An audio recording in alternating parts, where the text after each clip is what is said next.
ইসরায়েলে হিজবুল্লাহের উপর্যুপরি হামলা, সামরিক স্থাপনা সহ ব্যাপক ক্ষয়ক্ষতি।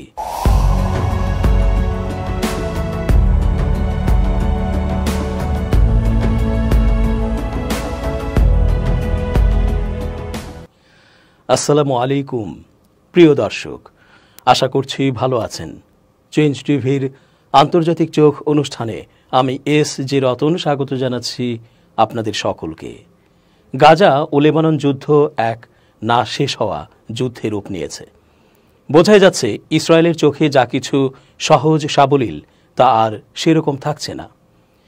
এক অন্য মাত্রায় চলে গেছে যুদ্ধের ভয়াবহতা। ইসরায়েলের জন্য তা আরও ভয়াবহ হবে। ন্যাক্কারজনকভাবে ইসরায়েলের দম্ভের পতন ঘটবে। দেশ, সংস্কৃতি ও জাতি রক্ষার্থে ন্যায়ের পথে থেকে আল্লাহর ওপর ভরসা করে যারা জীবন দিচ্ছে অকাতরে, তাদেরকে ঠেকানোর সাধ্য ইসরায়েলের নেই। লেবাননের সশস্ত্র গোষ্ঠী হিজবুল্লাহ রোববার ড্রোন ও রকেট দিয়ে সমন্বিত আক্রমণ চালিয়ে ইসরায়েলের সামরিক অবস্থানগুলোতে ব্যাপকভাবে আঘাত হেনেছে। হিজবুল্লাহের সর্বশেষ এই আক্রমণটি ফিলিস্তিনিদের প্রতি সমর্থন এবং লেবাননের প্রতিরক্ষার উদ্দেশ্যে চালানো হয় বলে জানা গেছে। রোববার সন্ধ্যায় হিজবুল্লাহ সামরিক মিডিয়া একাধিক বিবৃতির মাধ্যমে এই আক্রমণের বিবরণ প্রকাশ করেছে।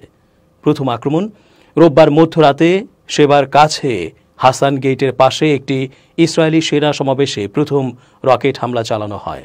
দ্বিতীয় আক্রমণ 15 মিনিট পরই হাগোস রিমে ইসরায়েলি সেনা সমাবেশে এক ঝাঁক রকেটের একটি হামলা চালানো হয়।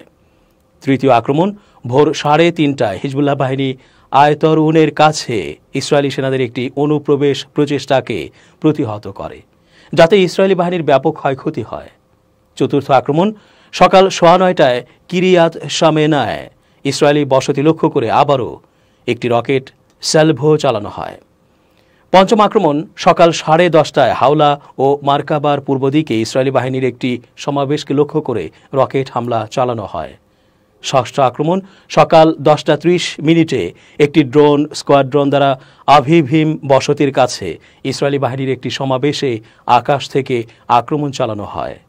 সপ্তম আক্রমণ সকাল 11:08 আকর শহরের উত্তরাঞ্চলে অবস্থিত শ্রাগা ঘাঁটিতে রকেট স্যালভো চালানো হয়। আরও 4টি হামলা সকাল 11:40 ইভেন মেনাচেম, সুহলা, জারিত এবং সোমেরা এলাকায় ধারাবাহিক রকেট হামলা চালানো হয়।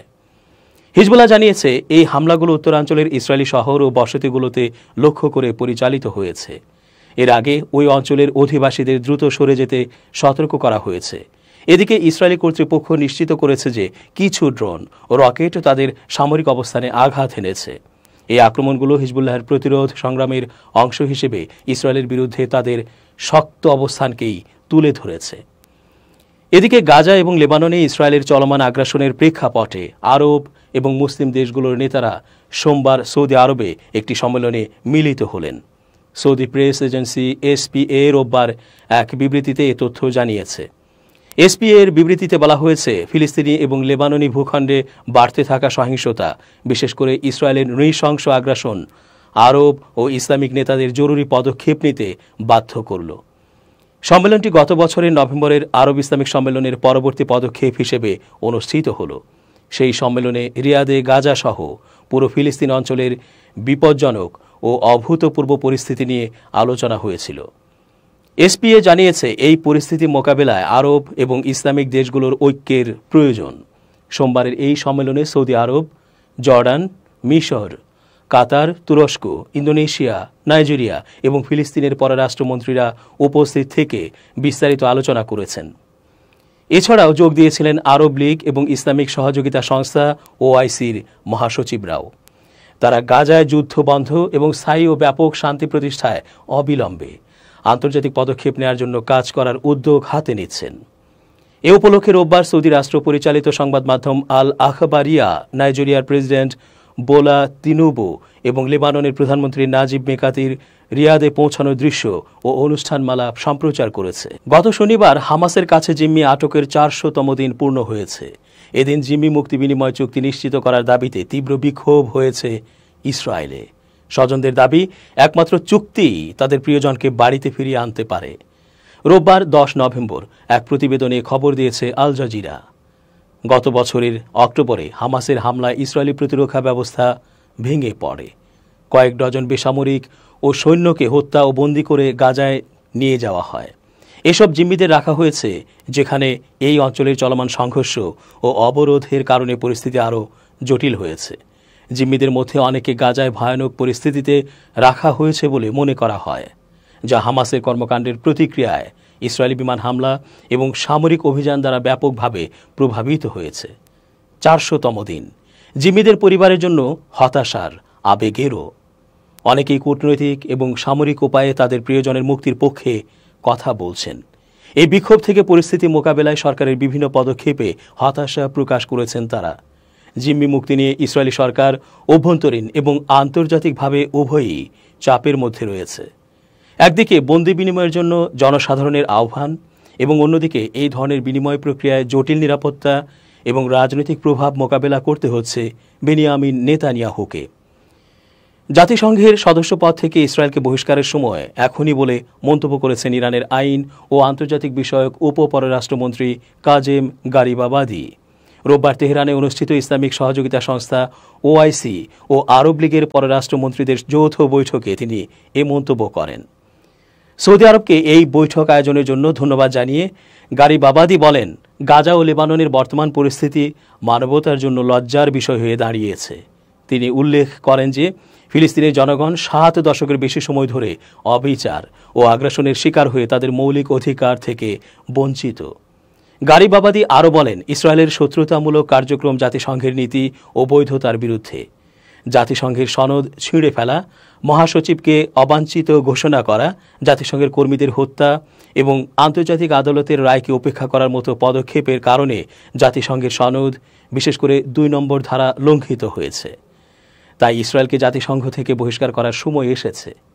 ইরানের এই কর্মকর্তা আরও বলেন, ইসরায়েলের বিরুদ্ধে সম্পূর্ণ অস্ত্র, অর্থনীতি ও বাণিজ্যিক নিষেধাজ্ঞা প্রয়োগ করা উচিত এবং ফিলিস্তিনি দখলদারিত্বকে সমর্থনকারী সব প্রতিষ্ঠানের ওপরও নিষেধাজ্ঞা আরোপ করা উচিত। গাজায় ইসরায়েল ও হামাসের মধ্যে যুদ্ধবিরতি এবং জিম্মি মুক্তির আলোচনায় মধ্যস্থতাকারীর ভূমিকা থেকে আপাতত সরে দাঁড়ানোর ঘোষণা দিয়েছে মধ্যপ্রাচ্যের দেশ কাতার। তবে দেশটির কর্মকর্তারা জানিয়েছেন, যুদ্ধবিরতির বিষয়ে ইসরায়েল ও হামাস আন্তরিকতা দেখালে তারা আবারও মধ্যস্থতাকারীর ভূমিকায় ফিরতে রাজি আছে। এছাড়া দোহা থেকে হামাসের কার্যালয় তুলে দেওয়ার বিষয়েও কোনো সিদ্ধান্ত হয়নি বলে জানিয়ে দিয়েছে কাতার। শনিবার কাতারের পররাষ্ট্র মন্ত্রণালয়ের এক বিবৃতিতে জানানো হয়, গাজায় যুদ্ধ শেষ করতে 2 পক্ষ গুরুত্ব ও ইচ্ছা প্রকাশ না করার আগ পর্যন্ত আর মধ্যস্থতাকারীর দায়িত্ব নেবে না দেশটি। এই বিবৃতি সামাজিক যোগাযোগ মাধ্যম এক্সে প্রকাশ করা হয়। বিবৃতিতে আরও বলা হয়, 10 দিন আগে 2 পক্ষকে এই সিদ্ধান্তের কথা জানিয়েছে কাতার। কাতার ভিত্তিক সংবাদ মাধ্যম আল জাজিরা জানায়, 2 সপ্তাহ আগে বাইডেন প্রশাসনের পক্ষ থেকে দোহায় হামাসের কার্যালয় বন্ধ করে দেওয়ার দাবি জানানো হয়।